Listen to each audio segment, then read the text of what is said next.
25 años de buen periodismo y vamos por más. Su matutino El Día llega a los hogares con los mismos valores que le dieron origen: honestidad, independencia periodística, libertad, rigor. Edith Febles, David Álvarez, Germán Marte e Indira Suero. De lunes a viernes desde las 6 de la mañana por Telesistema, un canal de emoción.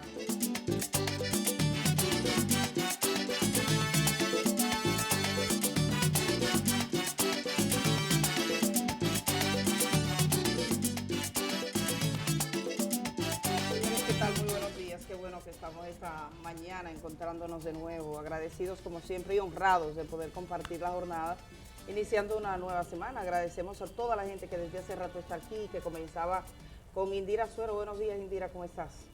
Todo bien, Edith, Germán. Bueno, luego días, Germán Marte, ¿cómo estás? Luego de un fin de semana de madres. Buenos días a todos. Buenos días, Edith. Buenos días, Indira. 30 de mayo, fecha histórica para la República Dominicana. Se puede decir que hoy es el Día de la Libertad. Bueno, de hecho hay un decreto que lo declara así, Día de la Libertad, día en que hace 61 años un grupo de hombres valientes, que incluso estuvieron durante mucho tiempo, algunos de ellos muy vinculados a la dictadura de Trujillo, decidieron defenestrar, decidieron ajusticiar al tirano que mantuvo sojuzgado a este pueblo durante una larga noche de 30 años. Si es que vamos a recordar esos nombres, ¿te parece, Edith, Indira? Sí, pero Salvador Estrella Sadala, lo voy a leer para que no me quede ninguno. Antonio Inver Barreras, Antonio de la Maza, Huáscar Tejada, el teniente Amado García Guerrero, Roberto Pastoriza, Pedro Olivio Cedeño, pero no solo fueron ellos, hubo un montón de gente que estuvo desde el principio de la tiranía, pues tratando de derrocar a este régimen despótico, este régimen tirano, cruel y delincuencial en la República Dominicana. Así es que vaya nuestro reconocimiento a esa pléyade de hombres y mujeres, muchos de ellos anónimos todavía, que lucharon contra la tiranía trujillista.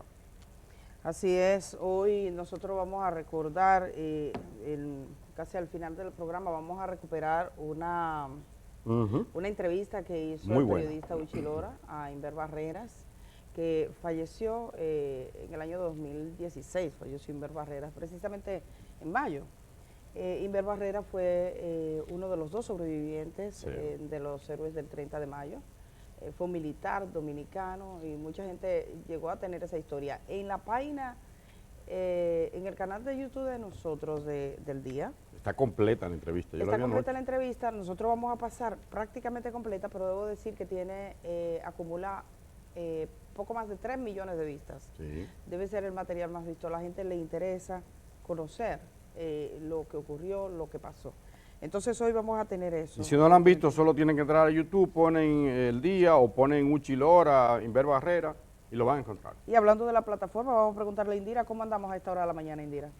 Bueno, Edith, aquí hay varias personas ya dando los buenos días. El primero fue Leonardo Breas, que dice muy buenos días. Y también, a propósito de el ajusticiamiento de Trujillo, Lady Elaine Duval dice, mataron al chivo. Así que conmemora una frase que se repitió mucho durante esos años y también a través de los años se ha repetido esta frase para enfocarse en lo que fue la figura de Trujillo, de un dictador que marcó ciertamente un antes y un después, como decía al principio de mi intervención en el programa, en lo que fue la política. También marcó mucho a la juventud dominicana con los numerosos ajusticiamientos y asesinatos que realizó. Efectivamente, 30 de mayo, 61 aniversario del ajusticiamiento del tirano. Ya. Sí, del ajusticiamiento del tirano. Sí. Muerto a destiempo. Siempre que dices eso de muerto a destiempo, yo creo que le puede confundir a la gente. No. Porque la gente dice, se fue a destiempo, a la gente buena. Quiero decir que se fue muy tarde. Ya. Eso es lo que quiero decir. Ya, pues entonces sí, porque generalmente la gente lo dice, claro, sí, la gente lo dice así. A destiempo es que alguien murió antes, murió muy pronto. Vamos a ponerlo con audio, señor director. Vengan con nosotros para recuperarlo completo. Lo que vamos a ver ahí es algo que yo creo que merece la pena verse, sobre todo desde la perspectiva del pueblo dominicano. De hecho, este trabajo que está hecho por el equipo de 1961, el año de la libertad, muy bueno. que tiene varios trabajos. Si ustedes lo encuentran a sí mismos, si ustedes ponen 1961, el año de la libertad, van a encontrar muchos documentos en video y demás, tuvieron exposición, y creo que todavía sigue en algunos puntos del país. Pues este material tiene por nombre El pueblo, protagonista de su historia.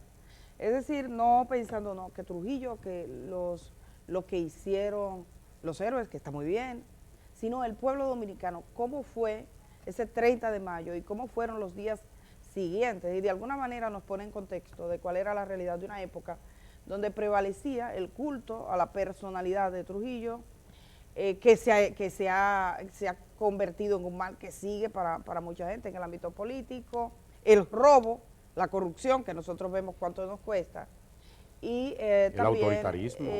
Sí, sobre todo la persecución de sus adversarios, la muerte, los asesinatos, el régimen de cobardía y de barbarie.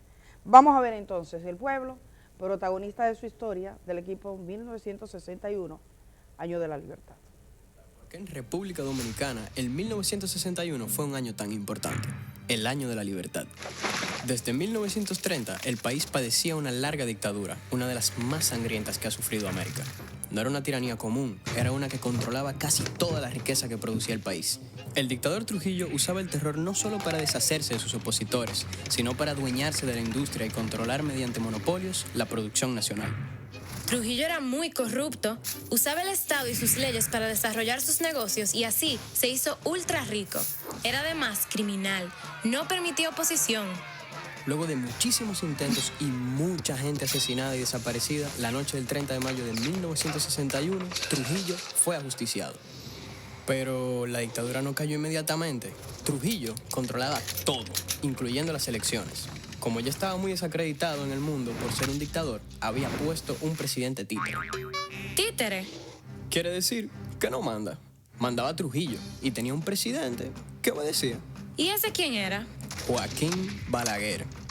Cuando ajustician a Trujillo, él es quien queda en el cargo. Mientras, el hijo mayor de Trujillo, Ramfis, dirige el aparato militar, o sea, el terror. ¿Y entonces qué pasó? Entonces se levantó el pueblo. La gente empezó a manifestarse. El pueblo salió a las calles a tumbar las estatuas de Trujillo.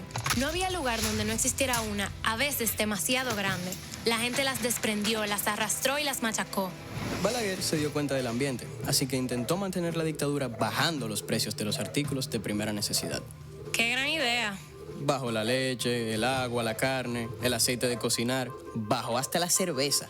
La prensa tradicional aplaudía todo lo que hacía Balaguer, pero en la calle, el pueblo seguía exigiendo democracia y libertad. El Congreso también se puso simpático. Abolieron muchas de las leyes que sostenían la dictadura, incluyendo la ley que obligaba a todo empleado público a donar el 5% de su sueldo al Partido Dominicano. Y los empleados públicos daban parte de su sueldo al partido de Trujillo. Obligados por ley. Los hijos de Trujillo empezaron a devolver una parte de lo robado. Con eso, querían parecer generosos. ¡Ja! ¡Qué graciosos! Pretendían contener los deseos de libertad que tenía el pueblo. No pudieron. La gente se tiró a la calle. Se formaron turbas que entraban a las casas y fincas de los Trujillo. La gente entendía que esa familia había hecho un saqueo al Estado y clamaba para que devolvieran lo robado. Una multitud destruyó Radio Caribe, una emisora dedicada a la propaganda del régimen y que formaba parte de sus mecanismos de represión. Con la quema de Radio Caribe quedó claro que el pueblo ya no toleraría más abuso. La gente estaba decidida a conquistar la libertad. Los ayuntamientos, controlados por trujillistas del Partido Dominicano, empezaron rápidamente a quitar los nombres de la familia Trujillo a avenidas, puentes y parques. Sí, todo se llamaba Trujillo, hasta algunas provincias. Bueno, ¿qué te digo? El Pico Duarte se llamaba Pico Trujillo. Pero la familia del dictador no se iba. Entonces el hijo de Trujillo formó su propia turba. Hubo violencia y muerte en la calle. El pueblo pagó con sangre sus anhelos de libertad. Pero la gente resistió y logró con su actitud que se legalizaran otros partidos y que la actividad política fuera, en lo adelante, diversa y plural. En noviembre de 1961, el pueblo se plantó en una huelga. A finales de ese mes, por fin los Trujillos salieron del país, no sin antes asesinar a los ajusticiadores del dictador, que estaban prisioneros en la Hacienda María, uno de los predios de la familia. Se fueron con sus maletas llenas de dinero, dejando una estela de sangre. En Trujillo hay manifestaciones enardecidas del pueblo de la República Dominicana que ha salido a las calles para disfrutar de los derechos de hombres libres, después de 3 décadas de gobierno dictatorial de Trujillo. Dominicanos vitoreando, cantando y clamando dan la bienvenida a 2 líderes de la oposición a la ex dictadura, que regresan de reuniones en Washington con funcionarios de la Organización Estados Americanos. Los símbolos de la dictadura de Trujillo están desapareciendo rápidamente de la nación caribeña. Pero era tal el anhelo que el pueblo lo celebró. La gente en la calle había creado una consigna: Navidad con libertad. Con las manifestaciones en la calle, el pueblo logró sacar a los Trujillo y expresó con firmeza su vocación democrática. 1961 fue el año de la libertad.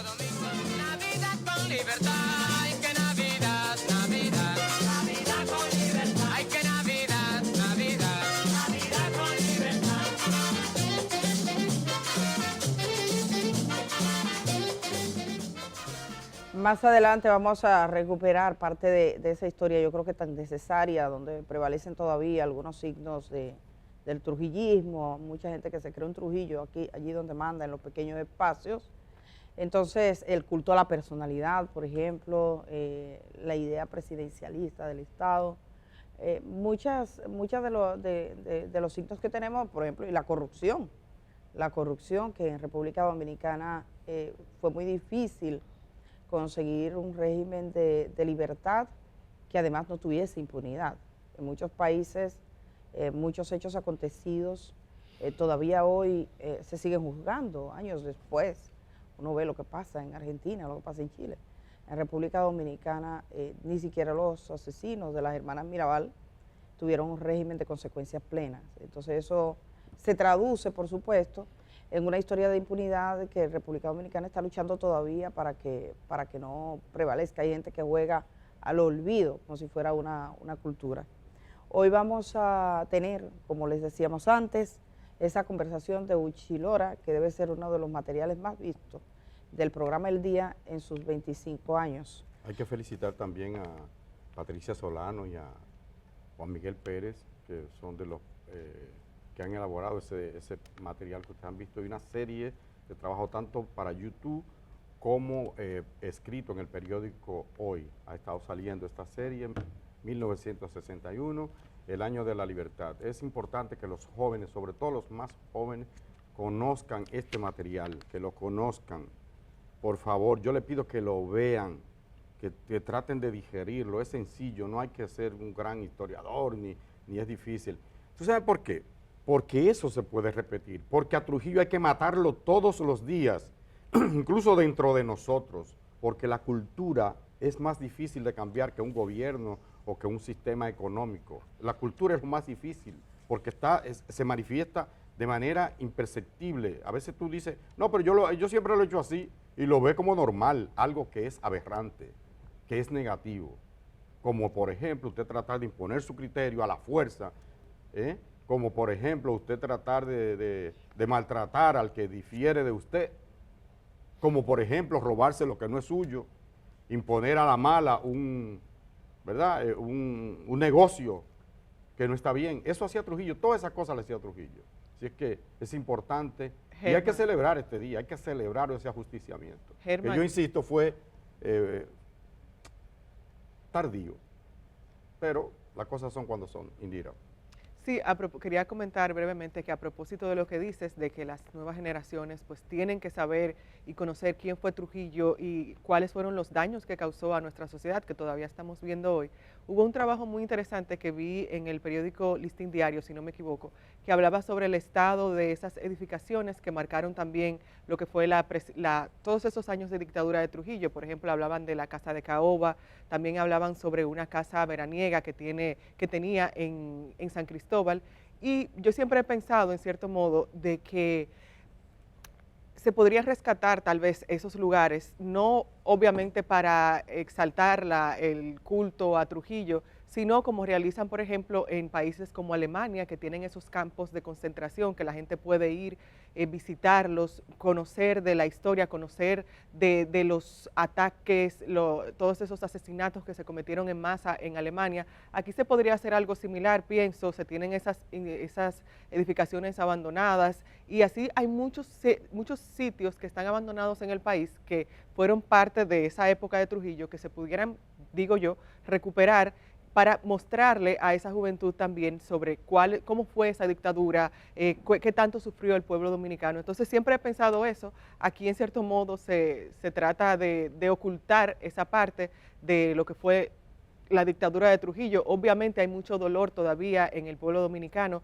pero pienso que el ocultar en cierta medida lo que significó y lo que representó para la República Dominicana la dictadura de Trujillo también hace que muchos jóvenes en las mismas redes sociales digan, necesitamos que vuelva Trujillo o queremos a un Trujillo, justamente por esa falta de profundidad y de análisis en cuanto a los temas de Trujillo. Se habla de que asesinaron a Trujillo, de que fue un dictador, pero las personas suelen no adentrarse tanto en todo lo negativo que significó Trujillo. Entonces pienso que sería algo como a considerar también, como parte de ese turismo histórico. Hubo un debate aquí en República Dominicana sobre si hacer un museo, porque un senador propuso que se convirtiera en una casa. Sí, y eso fue muy discutido. Muchos historiadores entienden que estos lugares deben convertirse más bien en signos de resistencia. Se debatió mucho en ese momento. Y bueno, Trujillo básicamente fue ajusticiado, que era como la figura para utilizar cuando un pueblo decide conquistar su libertad. Yo estaba mirando ese reportaje, Indira. Es increíble porque hay uno de los centros que está siendo utilizado, probablemente el único, creo que por el sistema penitenciario, y conservan parte del mobiliario, seguro. Sí, y signos que yo pienso que tendrían que tener una explicación para estar ahí. No puede ser una visita a lo loco, tiene que ser una visita guiada. Sí, claro. Los signos. Todavía hay gente aquí que añoran. La idea de la añoranza de los regímenes totalitarios en América Latina no son una casualidad ni es una cosa solo de República Dominicana. De hecho, un estudio auspiciado por Naciones Unidas se hizo una investigación, recuerdo hace ya algunos años, qué sé yo, 6, 7 años, donde en esa encuesta a países, a poblaciones de países que habían tenido dictadura, porque yo creo que el caminar de América Latina de alguna manera tiene muchos elementos comunes, desde la conquista hasta ahora. Y cuando estaba aquí la dictadura de Trujillo, teníamos la dictadura en Cuba, teníamos dictadura en Chile, teníamos dictadura en muchos países, teníamos en Nicaragua. Y entonces, lo que se le preguntaba a la gente era... En Haití, donde eran socios de Trujillo, de los Duvalier. ¿Cómo apreciaba la gente? ¿Qué era lo que quería? Mucha gente, por ejemplo, el tema de la seguridad, añoraba, decía que se vivía más tranquilo, todo ese tipo de ideas. De todas maneras, es sabido que las generaciones, los más adultos, siempre creen que tiempo pasado a veces fue mejor o tienen algunas añoranzas. Hay que decir que ese cambio, ese camino, esa libertad fue conquistada por gente joven que ofrendó su vida y su sangre. Por eso, hoy queremos conocer esa entrevista es muy interesante. Yo lo estaba compartiendo, mirando anoche. Me estremeció cuando vi a Inver Barrera narrar, y está en la película de Teniente Amado García Guerrero. ¿Por qué matan? ¿Por qué este tipo le hacen matar de un tiro en la cabeza al cuñado? ¿Por qué le impiden casarse? Porque su hermano, un hermano de la chica estaba en contra de Trujillo, y hacen que él mismo lo mate encapuchado y después, mira, mataste a fulanito de tal. Entonces vamos a tener eso un poco más adelante. Mientras tanto, en otros temas nacionales, en otros temas nuestros, decirles que los últimos datos del Ministerio de Salud Pública refieren a un incremento importante en los casos de COVID en República Dominicana. Tenemos un incremento en los contagios, llegamos a tener 500 casos la semana pasada. Entonces, eso es relevante. Sobre todo porque la gente debe estar informada, tomar medidas cuando acude a centros de salud, cuando va a lugares con muchas multitudes. Sería bueno que lo tomaran en cuenta para su protección, protegerse, tener siempre su mascarilla en este tipo de lugares. Ustedes están viendo gente haciendo fila, por ejemplo, para hacerse análisis y demás, y van con su mascarilla. En cuanto a la ocupación hospitalaria, sigue siendo, digamos, que manejable, conservadora, es una ocupación muy manejable, quiere decir que pocos enfermos de COVID-19, de los positivos, están llegando a los hospitales. Ahora mismo se contabilizan 101 personas ingresadas en todo el país, en salas de hospitalización, en cuidados intensivos 22 y tenemos 389 camas habilitadas. Han subido el número de camas habilitadas en estos días. Sin embargo, no está llegando tanta gente a intensivo.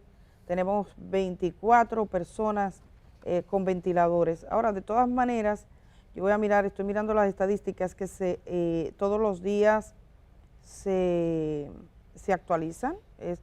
Son de esta madrugada con los reportes. Entonces, hay un centro que se quedó enganchado y que eleva un poco las estadísticas porque sigue teniendo desde hace meses la misma cantidad.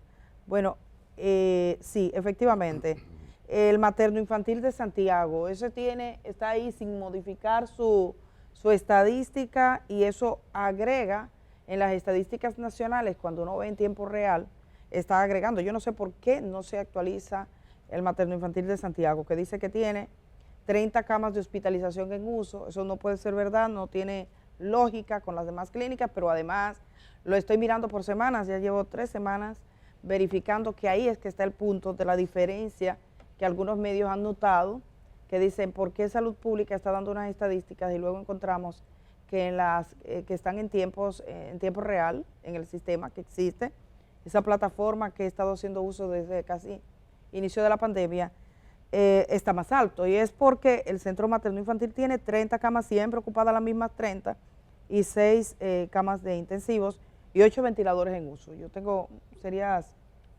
dudas de que sigan siendo así todo el tiempo porque no guarda relación, por ejemplo, con el HOMS de Santiago. Vamos a ver cuánto tiene el HOMS de Santiago. En este momento tiene 5 camas ocupadas, 0 camas de intensivos, no tenía ni uno la semana pasada. La clínica Corominas, yo miro Santiago porque siempre va a la delantera, tiene en este momento 2 hospitalización, nada, y 0 camas UCI. Debo decir que la clínica Corominas tiene solo 2 camas habilitadas y una de intensivos, eso bajó a casi 0, pero como no están siendo necesarias, supongo que de ser necesaria y tener una presión, eso aumentaría. La Unión Médica, por ejemplo, tiene 0 camas de hospitalización en uso y 0 de intensivos, 5 camas habilitadas, y sería muy inusual que solo al materno infantil se fuera todo el mundo, que dice que tiene 30, o sea, eso por lo menos en lo que yo he visto de la pandemia en todos estos meses, no ha sido así. Uno de los temas que tenía República Dominicana pendientes es que estaba negociando con AstraZeneca, que se atrasó en suministrar las vacunas que los dominicanos estábamos comprando. República Dominicana compró muchas vacunas por adelantado, eso fue una buena decisión. Este es uno de los países que hizo un esfuerzo notable porque los dominicanos tuviesen vacuna, y a pesar de las campañas molestosas de ciertos sectores que le sembraron a la gente duda para las vacunas, unas dudas que prevalecen y que se han transferido a las madres que tienen en República Dominicana que vacunar a sus hijos, así que vayan a vacunar a sus hijos contra el tétanos, como siempre se hizo, contra la tosferina. Este país tiene una cultura de vacunación que muy según los datos que tengo se han visto de alguna manera ahora afectados por las campañas antivacunas, diciéndole a la gente que muchísimos disparates, y eso tiene consecuencias y podría tener consecuencias en el futuro en cualquier tipo de enfermedad. Miren ahora que anda la viruela del mono, bueno, pues dicen que aquellos ciudadanos que están vacunados contra la viruela, que en este país se vacunó contra la viruela, se seguía vacunando durante mucho tiempo, todavía, pero hay países que ya en Europa, por ejemplo, si llega esa viruela y una persona está vacunada contra la viruela común, dicen que es muy auspicioso su diagnóstico. Entonces es importante vacunarse, recordarle a la gente y a las familias, a los padres y madres que vayan a vacunar a sus hijos como siempre se ha hecho. Y que no se lleven. Miren, internet es una herramienta poderosa. Cualquiera de nosotros tiene acceso a más libros que que todos los libros que tuvieron la humanidad completa en el siglo XIX, por ejemplo, cualquier muchacho, un teléfono, usted mismo que nos vea probablemente a través de YouTube, puede accesar a documentos, a una biblioteca enorme, pero asimismo en Internet hay basura que eso no tiene mamacita. Pero no fue Internet lo que hizo el gran daño, aquí tú sabes. Aquí fueron pastores evangélicos y gente. Lo que quiero decir que dentro de la red hay mucho fake news, como le llaman, ¿verdad? Que no es más que noticias falsas. Entonces hay que tener cuidado con lo que usted ve. O llévese de los médicos, llévese de las autoridades. Si usted se pone a ver todos los disparates que hay en Internet, usted se vuelve loco. Y empieza a decir, mira, que a una mujer se le pegó una cuchara por una cosa que yo no sé cómo que la pueden creer, pero lo creen, hay gente que lo cree. Se le pegó una cuchara ahí en el brazo cuando le pusieron la vacuna, que le van a enterrar un chip. Todas esas locuras. Entonces trate de ver noticias con fundamento, con base científica. Las vacunas es la mejor herramienta con que ha contado la humanidad para enfrentar numerosas enfermedades. Y con el auge de la Internet también se dio toda esa desinformación a nivel global. Y por eso, no solo aquí, sino en muchas partes, la gente tiene esa reticencia, tiene como esa duda sobre la vacuna. No, señor, la vacuna es lo mejor que se ha inventado. Vamos a ver a la vicepresidenta de la República que habló de las negociaciones que se estaban haciendo con AstraZeneca. La compañía República Dominicana les dijo, bueno, no podemos recibir estas vacunas que además, según los datos que tengo entendido, eran vacunas que estaban próximas a vencerse. Ya no las necesitamos. Dennos otros medicamentos. Parece que esa información es positiva. Vamos a ver lo que ella dijo este fin de semana, señor director. Lo que nosotros estamos haciendo con esta ruta de la salud es acercando los servicios de salud a la población, porque ustedes saben que luego del COVID, pues en este año y pico, todos ustedes, todos nosotros, descuidamos un poco lo que fue esa atención de prevención. Entonces estamos motivando a que la gente venga para que se chequee y cualquier situación, pues en los hospitales se va a atender de manera correcta. Ahí en ese contexto fue que ella habló de eso, aunque el que nos pusieron a nosotros tiene que ver con la actividad más bien que estaba realizando, pero es importante, o sea, es una renegociación para recuperar parte del dinero. Hay que decir, la República Dominicana pagó una parte, no había pagado todo, logró que en algunos casos solo se contabilizara lo pagado y hubo un equipo negociador del tema de las vacunas. La gente que quiera ya debe volver a vacunarse, aquellos que no se vacunaron hacerlo. Hay gente que está recibiendo una dosis adicional, sobre todo para los niños que se dispuso. Sí, quería destacar también que además de las declaraciones de la vicepresidenta, también el viernes el ministro de Salud, Daniel Rivera, se pronunció al respecto y él comentaba específicamente sobre cuáles serían algunos de esos medicamentos que AstraZeneca intercambiaría con República Dominicana. Tenemos, por ejemplo, antihipertensivos, también medicamentos especiales como por ejemplo de asma, y un punto muy importante que debemos de prestar atención es que él decía que en ese lote de medicamentos podrían venir medicamentos de alto costo. Esto, recordar a propósito de que hace varias semanas, y creo que cada cierta semana aquí en el programa El Día, pues nos referimos al tema de la necesidad de que los medicamentos de alto costo lleguen justamente a esas poblaciones, esas comunidades que lo necesitan.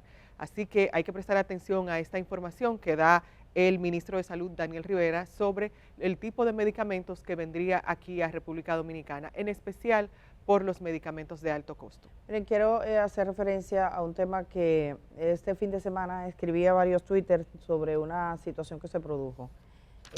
Yo recibí la información por parte de una persona, conocemos la persona, conocemos de que no es una historia inventada, de que había llamado al 911 después de escuchar a una mujer gritando. Eso ocurría en horas de la noche del pasado, al amanecer del sábado. Escuchó a una mujer gritando que la iban a violar, pidiendo auxilio.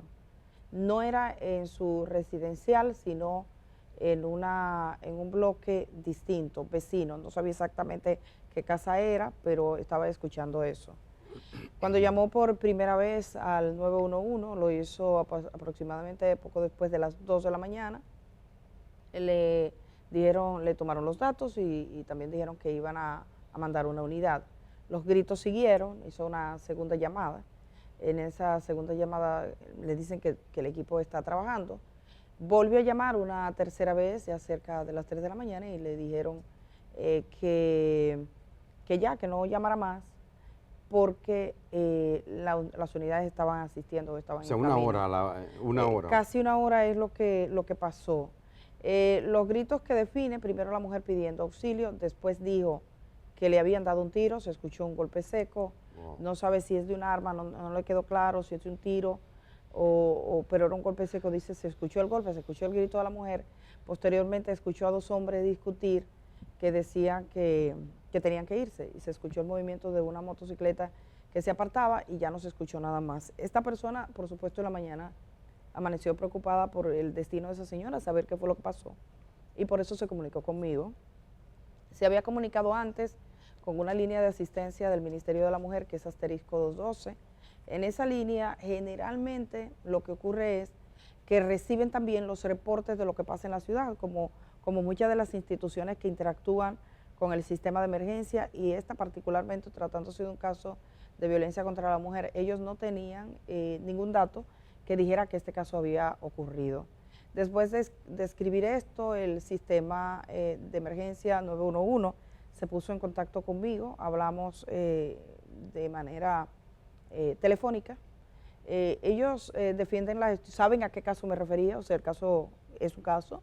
Ellos fueron los que me dieron la dirección, yo nunca la dije, sí, es exactamente la que les di, porque por las características y por decirles la hora y de qué se trataba, evidentemente ellos iban a llegar al caso. Dicen que esa señora fue asistida, que llegó un equipo de ambulancia, probablemente esté herida, pero la gerencia del 911 dice que ellos solo se ocupan del traslado y no tenían una información específica, de modo que no tenemos un dato de cuál es la situación.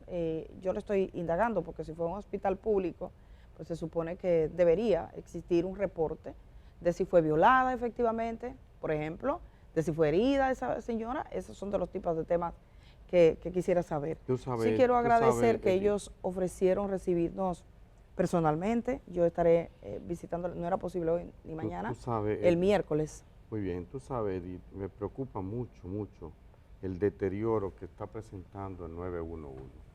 Se comprende que con el paso del tiempo las unidades se van dañando, otras van chocando y cosas, pero debe haber como un reemplazo de las que ya no sirven.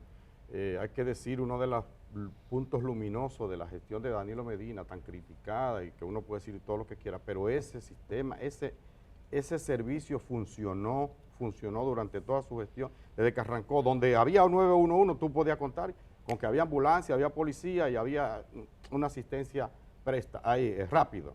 Ahora yo oigo muchas quejas en el periódico, donde quiera. Tú oyes que nos cansamos de llamar al 911 y nunca llegó. Ellos deberían revisar eso. Han explicado que que muchas unidades no han llegado, que con el retraso en los embarques, con la pandemia y la que pasó en China y bururum, barará, yo no sé. Yo lo que sé es que eso se ha deteriorado, o que ha desmejorado, mejor dicho, y que debe ser corregido, porque es un servicio vital. Los primeros minutos en un incendio, los primeros minutos en un robo, en una violación, en lo que sea, bueno, por eso se llama servicio de emergencia. Deberían resolverlo, no dar excusas. A mí no me interesa que den muchas explicaciones, que bueno, son gentiles, está bien, pero deben resolver, deben mejorar esto, porque la verdad verdadera, como dice un amigo mío, es que eso ha desmejorado significativamente. Germán, a propósito de este comentario, ciertamente hay que prestar atención a la situación del 911, en especial porque es el único servicio de emergencias con que contamos aquí en República Dominicana, pero sí quiero destacar también y hacer un llamado a la población. Vemos aquí la importancia del 911 para atender a emergencias, pero hay un dato del periódico El Dinero que dice que de 2019 a diciembre de 2021 se han hecho 8.070 llamadas falsas. esta cifra pues supera el número de emergencias atendidas en casi 5 años. Pienso que es algo a lo cual debemos de prestar mucha atención. Por ejemplo, este trabajo dice que solamente en el 2021 se efectuaron más de 2 millones de llamadas falsas. Debo de recalcar la cifra, no son 8.000, son 8.070.000 llamadas falsas. Entonces hay que, con respecto al 2021, vemos un incremento de 3.5%, es decir, que se realizaron más de 90.000 llamadas falsas comparadas con otros años. Entonces también llamar a la población a que tome conciencia con respecto a las llamadas que realiza al 911. El 911 no está ahí para relajar o para llamar y probar a ver si sirve, sino que hay verdaderas emergencias, disculpa Germán, como las que mencionaba Edith, que pues requieren atención, y que si hay 8 millones y pico de llamadas falsas, pues señores, vamos a tener más conciencia.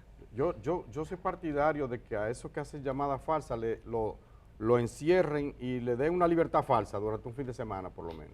Bueno, según la, algo suave, ¿no? Según la norma, puede ser penado por hasta 15 salarios mínimos. Yo recuerdo, hay una información, por ejemplo, de una mujer que fue sometida a la justicia por llamadas falsas y hubiese que endurecer el régimen de consecuencias para la llamada falsa al 911. Esa también es una posibilidad, pero por ahora, o sea, hay sanciones. Tú puedes determinar, porque ellos tienen la evidencia de dónde está ese teléfono. Es mucho trabajo, pero también es quitarle, miren, una multa significativa, y si no tiene dinero, que lo pague con la cuchara de la casa, pero que lo pague de algún modo. O sea, porque lo pague con día encerrado. Y esa persecución, sí, porque eso no puede ser. Eso de dar, la gente que es así no admite consejo. Generalmente eso es gente grande ya, que decidió divertirse, y esa diversión que le salga costosa. Que le puede costar la vida a otro. Tú sabes bien que esa falla que hay, que estamos diciendo y que preocupa a todos, probablemente tenga un componente de eso, así. No, pero cuando sale un servicio a un sitio. Pero siempre se hizo llamada falsa, mira. Correcto, pero el sistema tiene que tener mecanismos. Yo te estoy poniendo, por ejemplo, esa persona nunca recibió una llamada de vuelta. Para confirmar, sí, tú tienes que tener una llamada de vuelta. Yo entiendo, y una cosa que me explicaban es que por ese caso en particular mucha gente llamó. Entonces se toma digamos, con una llamada que te acredite, haces el proceso. Pero si tuviesen alguna duda, por ejemplo, en ese caso, lo que hacen es que te devuelven la llamada, que debe existir eso, un sistema de devolución de llamada. También el sistema nunca te dice que dejes de llamar, porque los sistemas de emergencia, la gente se mantiene llamando, o sea, hay a menos que tenga una solución. Te dice quédese en línea, pero ya va a la unidad. Aunque tenga una solución, aunque ciertamente, incluso bien que con el modo de asistencia a veces telefónica, que te hacían muchas preguntas, y la gente vive una experiencia difícil, pero han explicado que así tiene que ser. Pero aquellos que llaman de manera falsa, bueno, pues a esa gente someterlos a la justicia y que se le ponga una multa significativa. De todas maneras, yo quiero decir esto porque quiero ser bien precisa, ¿no? Yo no creo que esta persona se haya inventado la historia, pero bueno, todas las historias se pueden confrontar, hay dos versiones. El 911 ha mostrado su disponibilidad, su disposición para decir, miren, esto es lo que tenemos y qué bueno que este programa puede hacerlo. En el momento que sea, también verificar y atender y escuchar, porque la idea es que el servicio sea bueno, que mejore.